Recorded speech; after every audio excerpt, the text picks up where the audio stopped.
Hello दोस्तों, नमस्ते, प्रणाम। स्वागत करती हूँ आप लोग को अपने यूट्यूब चैनल में। आज हम आप लोग को एक नाच गीत सुनाने जा रही हूँ। आशा करती हूँ आप लोग को अच्छा लगेगा। अच्छा लगा तो लाइक, सब्सक्राइब, शेयर और कमेंट करके ज़रूर बताना कि हमारा गाना आप लोगों को कैसा लगा।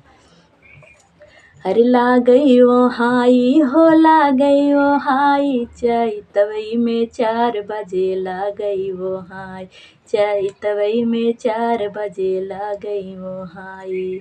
अरे सैया ना छोड़ई कलाई कलाई, चैतवई में 4 बजे लागई वो हाई।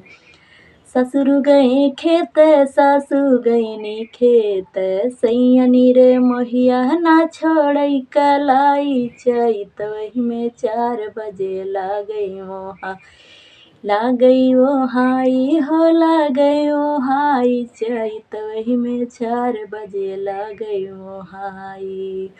हर जेठ मोर खेत गए जेठानी गए खेत, सैयनी रे मोहिया ना छोड़ई कलाई, चैतवई में 4 बजे लागई वो हाई, लागई वो हाई हो लागई वो हाई, चैतवई में 4 बजे लागई वो हाई, चैतवई में 4 बजे लागई वो हाई।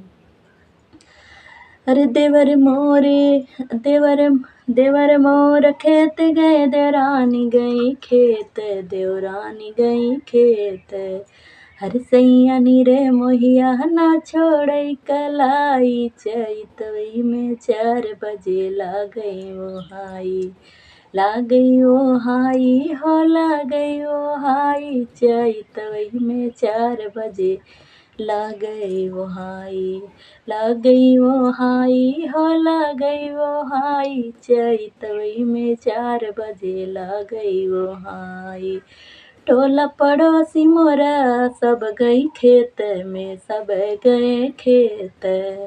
अरे सैयनी रे मोहिया ना छोड़ई कलाई कलाई, चैतवई में 4 बजे लागई वो हाई, चैतवई में 4 बजे लागई वो हाई।